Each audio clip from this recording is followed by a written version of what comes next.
Good evening. Today we will discuss treatment of lupus nephritis according to KDIGO 2021. This is our agenda today.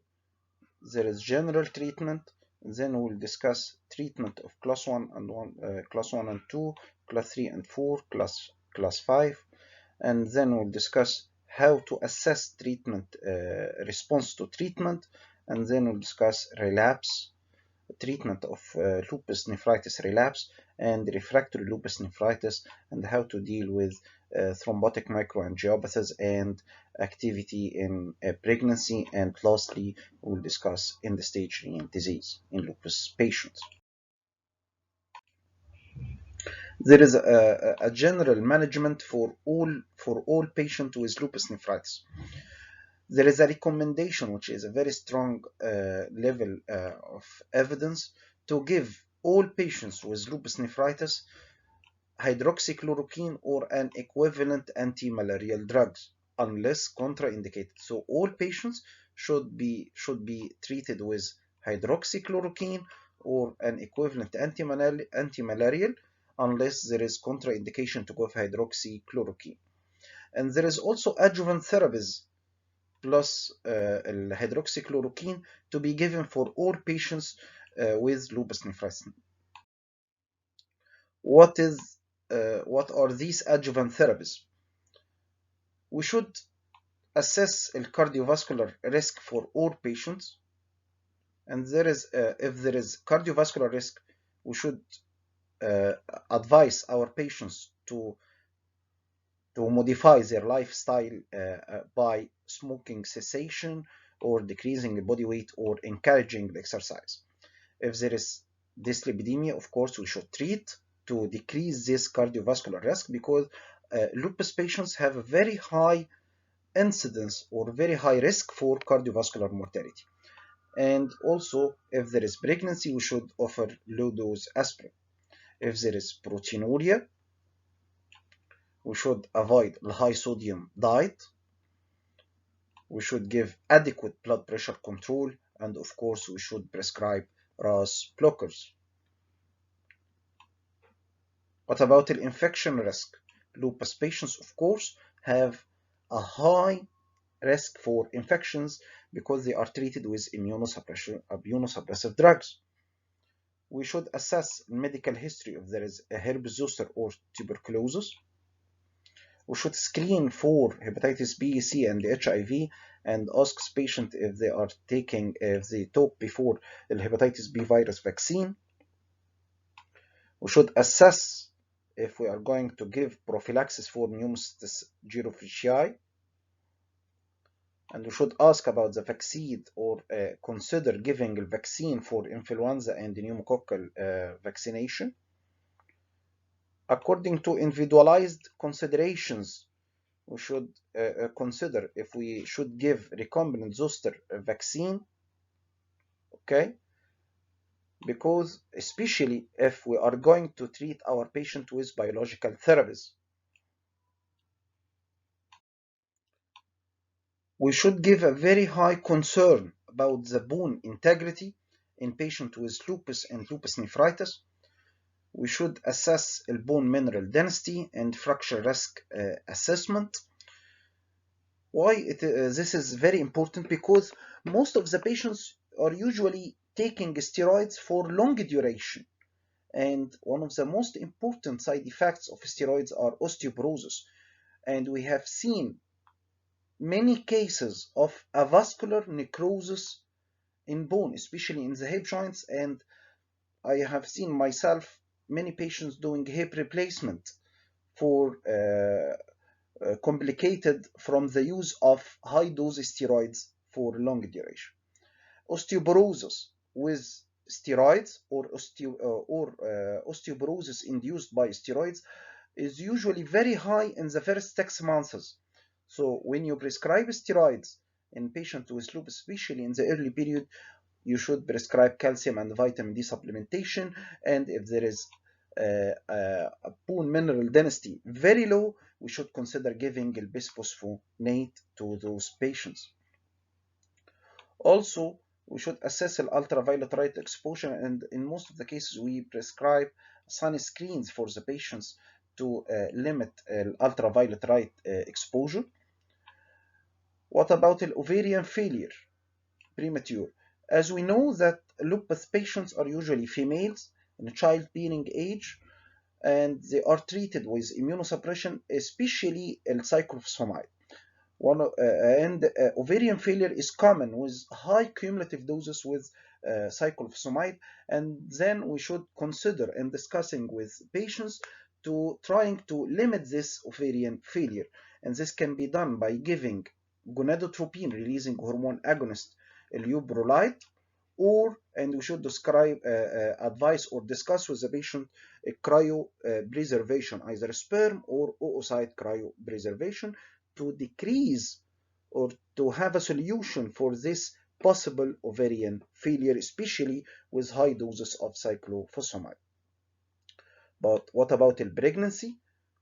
It is usually forgotten issue, and we should take care of that, because pregnancy in lupus patient, especially if the patient was active, it usually have a high risk of having active nephritis during pregnancy, which is very dangerous. And so we should consider giving the patient contraception and discuss different options for contraception according to the patient preference and thrombosis risk and age. Cancer, we should also look for the cancer or taking into consideration, especially if cyclosomide was given for a long duration with high cumulative dose, especially bladder cancer, as we said before. So this is the general management. Don't forget to give hydroxychloroquine to all patients unless contraindicated, and to assess other important issues like bone injury, cardiovascular risk, ovarian failure, and pregnancy while you are treating lupus patients. Now we'll go for details, especially for different classes of lupus nephritis, and we will start by class 1 and 2, which are the benign classes of lupus nephritis, as we said in part 1. If the kidney biopsy showed that a patient has class 1 and 2, and the patient is coming to us with a low level of proteinuria, we said in part 1, class 1 and 2 are benign. Usually we don't give immunosuppression. We usually give just RAS blockers for this proteinuria, and we give immunosuppression for the extra-renal manifestations if indicated. We don't give immunosuppression for class 1 and 2 with low-level proteinuria, just RAS blockers. But if the patient has class 1 and 2 but with nephrotic syndrome, you should consider that this patient might have a lupus podocytopathy, which is diagnosed by electron microscopy. It is usually presented by nephrotic syndrome, and you should treat this lupus podocytopathy as we treat minimal change disease. And we consider for minimal change, we give steroids as first-line therapy, and then we give maintenance combination by low-dose steroids and another immunosuppressive agent. Usually it is a calcineurin inhibitors. So again, class 1 and 2, low-level proteinuria, just RAS blockers, and give immunosuppression for the extra-renal manifestation, not renal. But if the patient has nephrotic syndrome, consider lupus podocytopathy, confirm by electron microscopy, treat as minimally change, and give maintenance combination therapy by low-dose steroid and another immunosuppressive drug, especially CNI.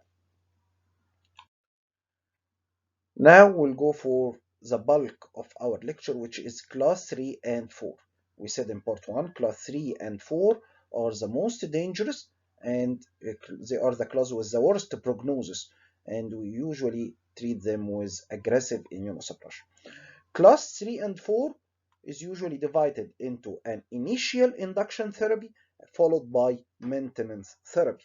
So we start by the initial to induce remission first of all. The initial therapy or the induction therapy for class 3 and 4, this is the recommendation, a high grade of evidence we treat by steroids plus. So steroid is a must. Steroid is a must. So we should give a steroid plus either cyclosomite or mycophenolic acid analogues.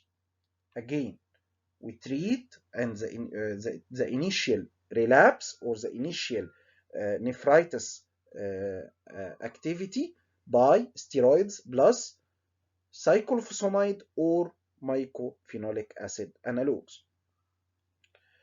We prefer to give intravenous cyclophosphamide if the patient will not be compliant to oral treatment. The mycophenolic acid analogues, they are orally given drugs. Cyclosomide, usually we give it as intravenous route. So intravenous is preferred if the patient will be non-compliant.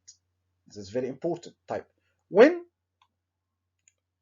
we prefer to give mycophenolic acid analogues, either mycophenolate mofetil or mycophenolate sodium. We prefer to give mycophenolic acid analogues if there is a high risk of infertility,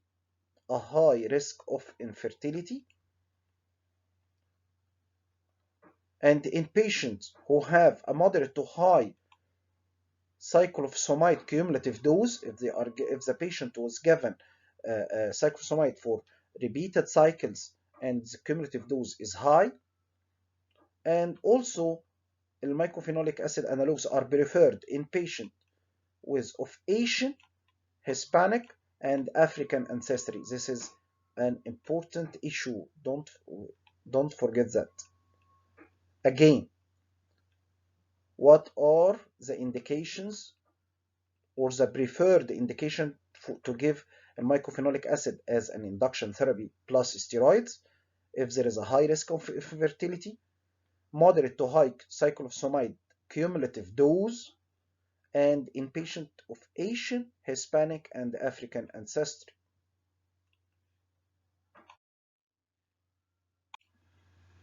Now we'll discuss the issue of can we give reduced dose of steroids? Can we give a reduced dose of steroids? And when to consider that and how this can be done. We should consider reduced dose of steroids if the patient have a high risk for steroid toxicity or steroid side effects. As I said before, if there is a high risk for osteoporosis, or a patient have a bone disease or a cardiovascular disease before, or a high level of GIT complications with steroids, we should consider giving a reduced dose of steroids. Usually we give in initial or induction therapy, we give usually IV pulse methylprednisolone as a start.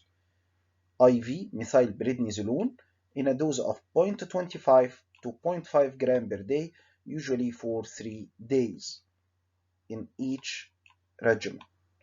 So we start by pulse steroid, IV methylprednisolone 0.25 to 0.5 gram per day for 3 days. We have 3 options. We can give the standard dose of steroids, we can have a moderate dose regimen, or a reduced dose regimen if we want to avoid the steroid side effects. Now look here, for the first 2 weeks,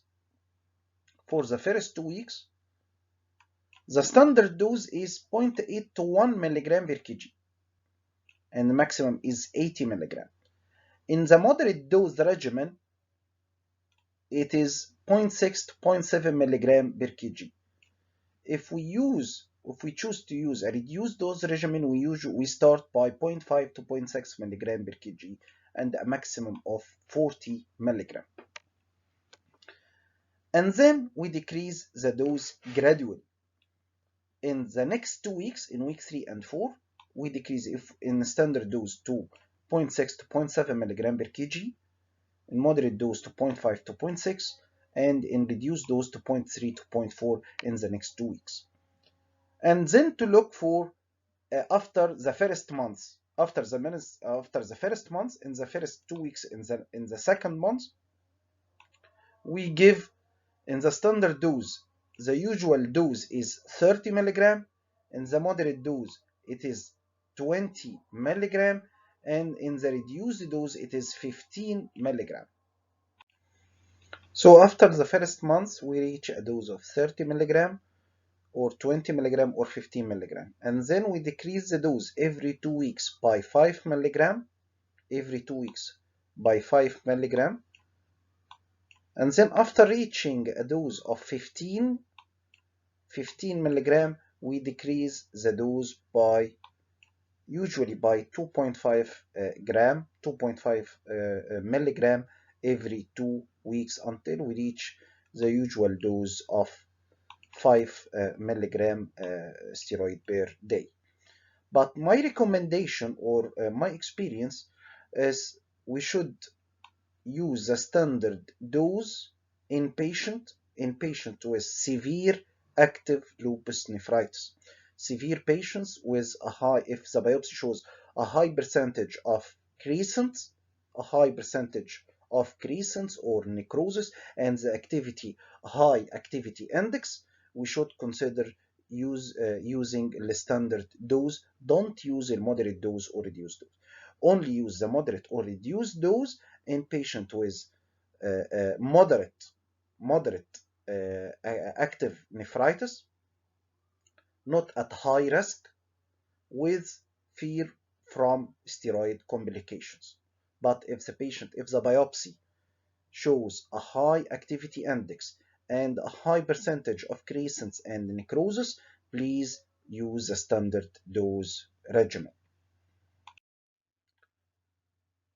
What are other options? Can we use other options? We said before, the high level of recommendation is to give with steroids either cyclosomite or mycophenolic acid analogs. Is there other options we can use? Yes, we have other options. Either to give what is called triple immunosuppressive regimen, triple therapy.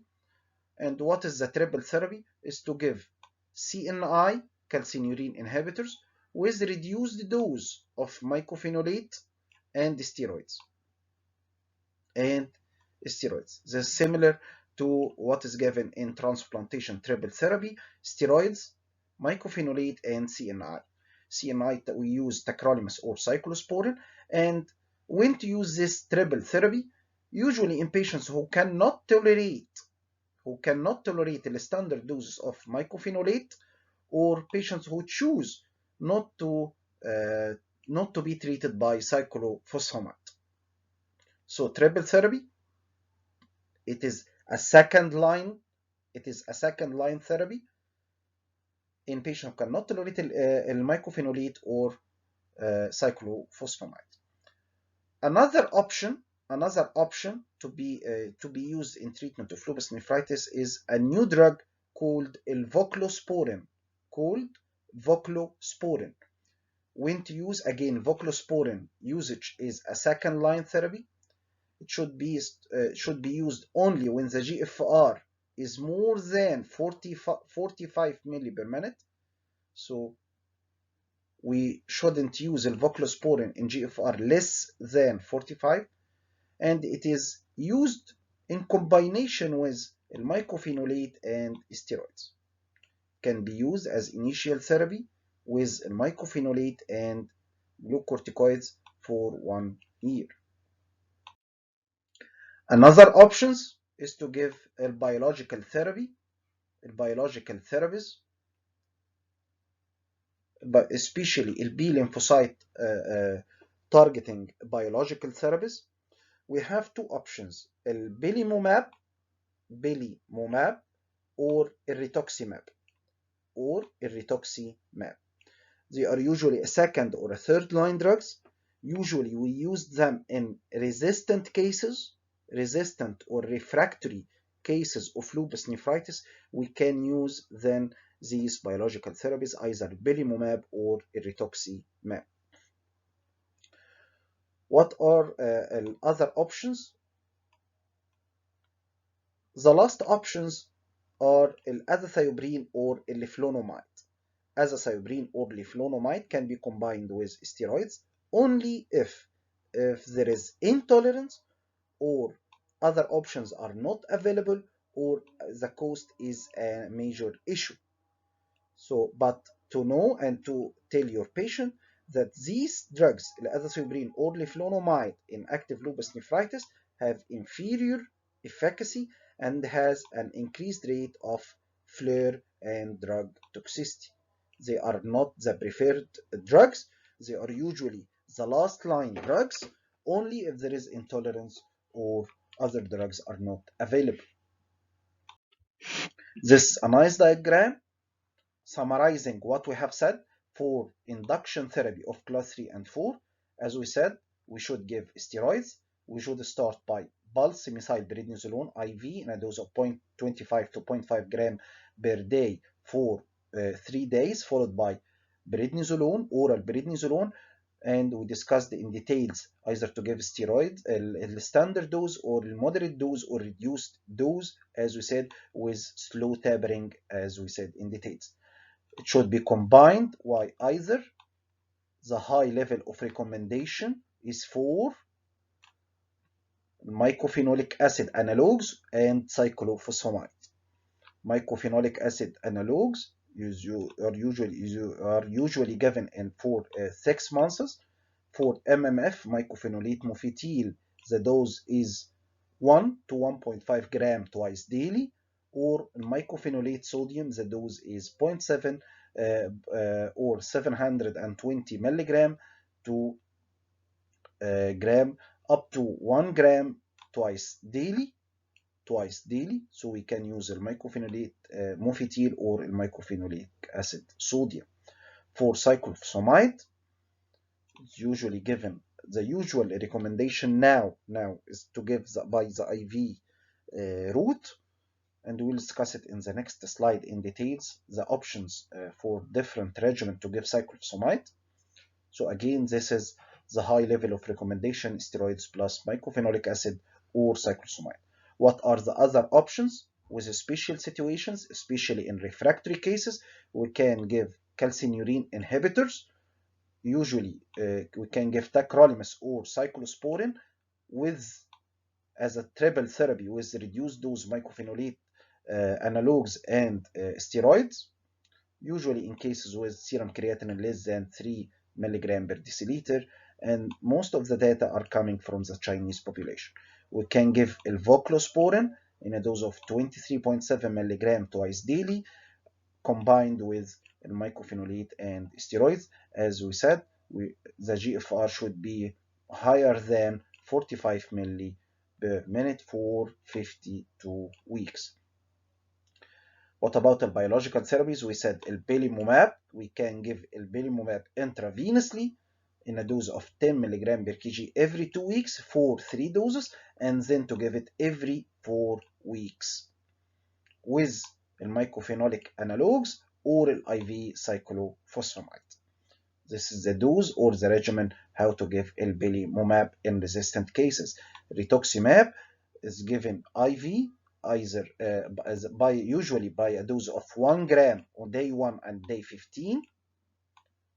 On day 1 and day 15, usually as an add-on therapy for refractory cases, as we said before. This diagram or this figure is very important to know. What about cyclophosphamide? As we said before, we have different dosing regimen for cyclophosphamide usage as an initial therapy or an induction therapy in patient with active lupus nephritis in class 3 and 4. The first one is the NIH protocol. The NIH protocol, which is given every month. We give cyclophosphamide every month in a dose of 0.5 to 1 gram per square meter for 6 months. To give it monthly, IV for 6 months. The other regimen is the Eurolupus protocol.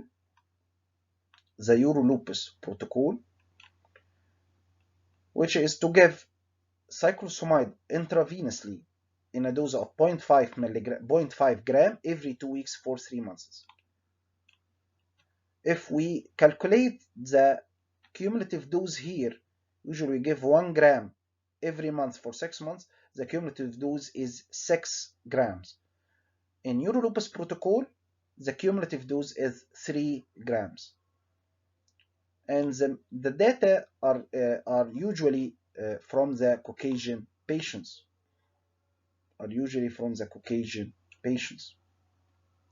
What about the oral cyclosomite? The oral cyclosomite is usually given in a dose of 1 to 1.5 milligram per kg per day for 2 to 6 months. And the maximum dose is 150 milligram per day.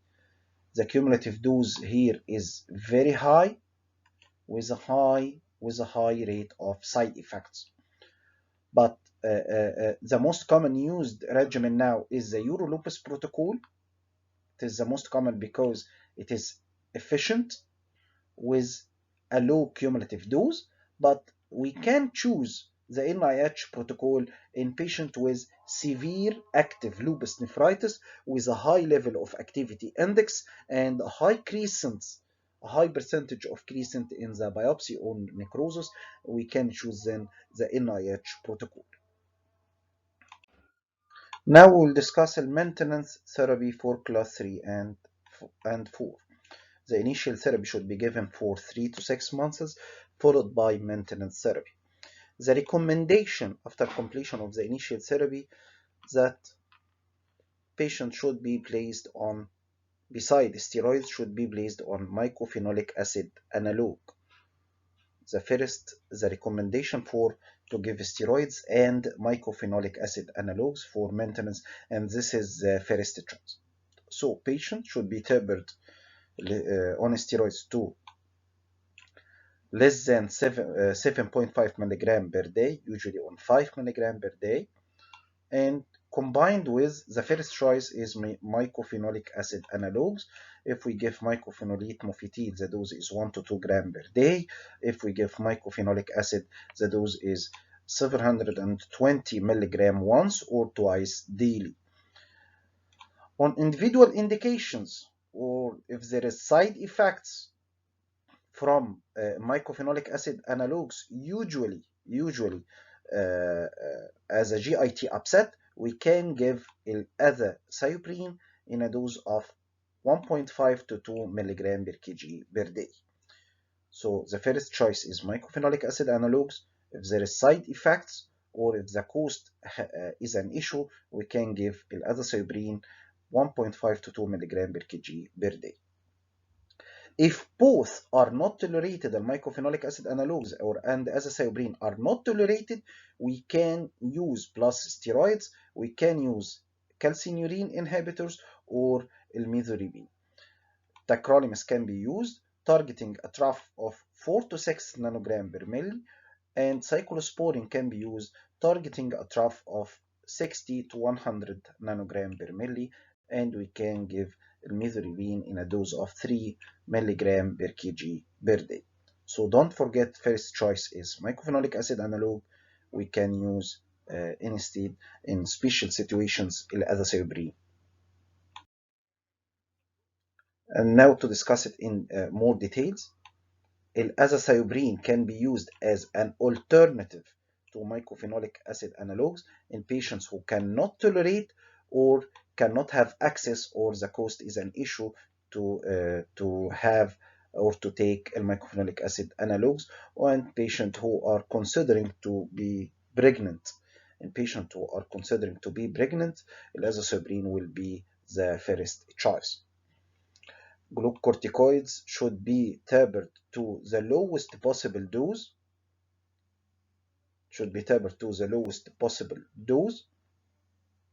And discontinuation of steroids. You can stop steroids, can be considered after maintaining a complete clinical renal response for more than 12 months. Can be considered. It is not a must. We give steroids more than that, but we can consider stopping steroids if the patient maintained complete clinical renal response for more than 12 months. As we said, the dose for MMF usually it is 1 gram twice daily, and for mycophenolate sodium it is usually 720 milligram once or twice daily. As we said, also if both mycophenolic acid analogs or azacitidine cannot be used, we can give CNI or imesodipine. The total dose. What is the duration? The total duration of the initial and combination therapy for proliferative class 3 and 4 shouldn't be less than 36 months. Shouldn't be less than 36 months. It meaning that initial duration about 6 months plus at least maintenance duration of 2 to 3 years. Now we finished class 3 and 4, and now we'll discuss class 5. For class 5, if the renal biopsy showed class 5 lupus nephritis, and then we should look for the level of proteinuria. If the proteinuria is non-nephrotic range or it is a low level of proteinuria, then we should give the patient RAS blockade and blood pressure control and hydroxychloroquine. This will be given in any condition, RAS blockers and hydroxychloroquine, as we said in early slides. If the patient shows low level of proteinuria, we should give immunosuppressive treatment for the extrarenal manifestations. For the extrarenal manifestation, not for the renal affection. And then we should observe and monitor the progression of proteinuria and the possible complications of class 5 lupus nephritis, especially thrombosis, dyslipidemia, and edema. This is for low level of proteinuria. But if the patient had class 5 and having nephrotic range proteinuria or nephrotic syndrome, we should give RAS blockers, hydroxychloroquine, and then we should start immunosuppressive treatments. Immunosuppressive treatment in the form of steroids plus mycophenolic acid analogs, cyclosomite, mycophenolic acid analog, or cyclosomite, or calcineurin inhibitors, or rituximab, or azacitidine. We can choose from each one of them. So if we have nephrotic range proteinuria, we should start immunosuppressive combination therapy. Now we'll go how to assess the treatment or the response to treatment. How to assess our patient's response to treatment, if he responds or not. What is the definition? We have three options: complete response, partial response, or no response at all. What is the complete response definition? When to define our patient to have a complete response? Complete response should be defined when the proteinuria decreased to less than 0.5 gram per day, less than 0.5 gram, and there is improvement in kidney function, and it should be plus or minus 10% from baseline within 6 to 12 months of starting therapy. Again, complete response is defined when proteinuria is less than 0.5 gram with improvement of kidney function to about plus or minus 10% from the baseline serum creatinine. What is partial response? Partial response when the proteinuria decreased by more than 50%. It decreased by more than 50% from the baseline proteinuria and less than 3 gram. For example, if we have patient with proteinuria at the starting of relapse or the presentation of 8 grams, and now the proteinuria of the patient is 2 grams is 2 grams. It was 8 and now it is 2 grams. So it decreased by more than 50% and it is less than 3 grams. So it is a partial response. This is partial response. When to define when it is complete response only when the proteinuria is less than 0.5 gram. Okay, this is very important. Also, there should be improvement in kidney function. No response when the patient does not fulfill the criteria for definition of complete or partial response. When the proteinuria did not decrease by 50% from baseline, this is defined as having no response. No response. Now we'll discuss refractory lupus nephritis or an unsatisfactory response. A refractory lupus nephritis who did not respond well to the usual regimen or the usual recommendations. We have steps. First of all, we should check the compliance or the adherence to treatment, if the patient is taking the treatment or not. And this is an important issue because we face many patients who are not compliant for immunosuppression, and this is the cause for this refractoriness of treatment. And then, after checking the compliance, we should check dosing of immunosuppression. We should check the doses and increase the doses if it is subtherapeutic. Number 3, we should consider repeating the biopsy to check if there is another diagnosis or a new event like TMA, or if the patient progressed to chronic phases and severe interstitial fibrosis and tubular atrophy, which in this condition we can consider decreasing the immunosuppression because the patient will not benefit. Or on the contrary, if the patient shows in this biopsy more activity, we can consider giving more heavier immunosuppression.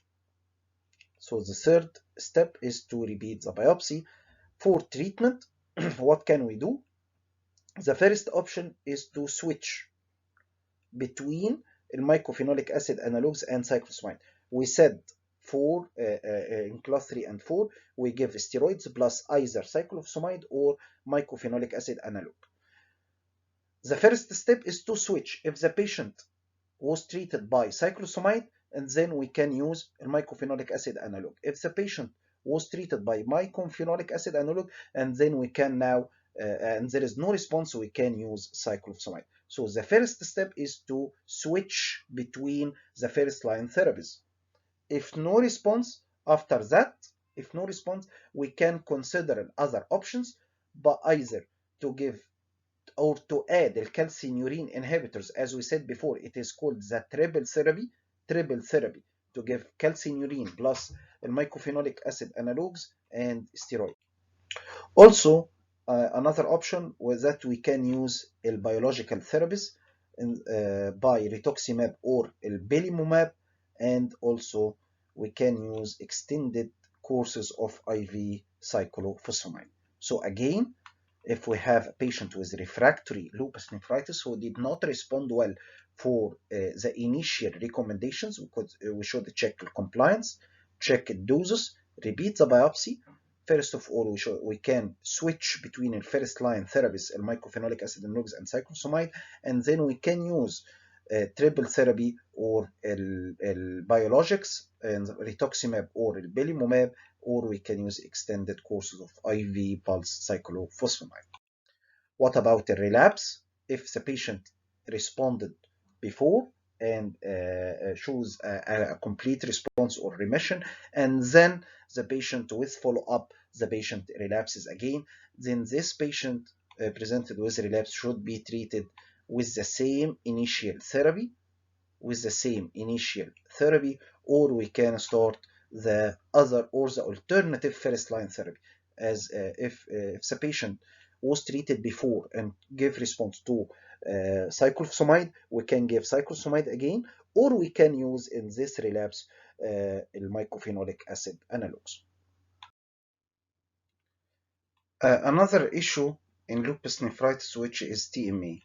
If we faced a patient with lupus nephritis and we suspect thrombotic microangiopathy, we should exclude two issues. The first is TTP, or thrombotic thrombocytopenic purpura, and the second one is antiphospholipid antibodies. So we ask for ADAMA13 activity and antibodies to ADAMA13 to exclude thrombotic thrombocytopenic purpura, or TTP. And for antiphospholipid syndrome, we should ask for antiphospholipid antibodies like lupus anticoagulant IgG and IgM, and anticardiolipin IgG and IgM, and beta-2 glycoprotein. Then we should stratify TTP risk stratification. We should do TTP risk stratification, and if it is high, moderate, or high risk to have a TTP, we should start immediately plasma exchange and steroids while waiting the results. If the result shows that there is low ADAMA13 activity less than 10%, so this is lupus associated TTP. So if the ADAMA13 activity is low, this is TTP associated lupus or lupus associated TTP, and should be treated by plasma exchange and steroids and rituximab. If ADAMA13 activity is normal and antiphospholipid antibodies were positive, so we are facing an antiphospholipid syndrome nephropathy, and which should be treated by anticoagulation and plasma exchange.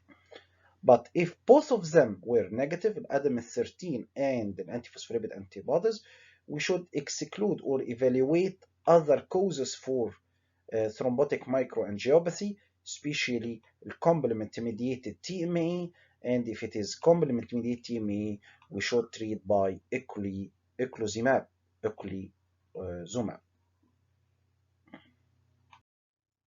What about pregnancy? Patients with active lupus nephritis should be counseled to avoid pregnancy while the disease is active. This is very important. Or while patients who are treated by teratogenic drugs, and for more than 6 months after being inactive. Again, we should counsel the patient, or we should avoid the pregnancy if the disease is active now, or patient is treated by teratogenic drug, or within 6 months of being inactive. So when our patient can get pregnant only after 6 months, more than 6 months of being inactive. If the patient being inactive for more than 6 months, we can counsel about pregnancy or getting pregnant, but less than that is not recommended. To reduce risk of pregnancy complications in patients with lupus nephritis, patient should continue, hydroxychloroquine should be continued during pregnancy, and low-dose aspirin should be started before 16 weeks of gestation. What are the safe drugs during pregnancy? Also a very important issue to know which drugs are safe and which drugs are harmful during pregnancy. Safe drugs include steroids, hydroxychloroquine, azathioprine, and CNI.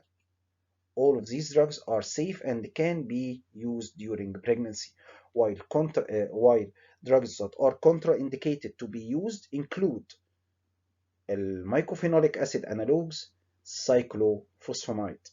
They mustn't be used during pregnancy.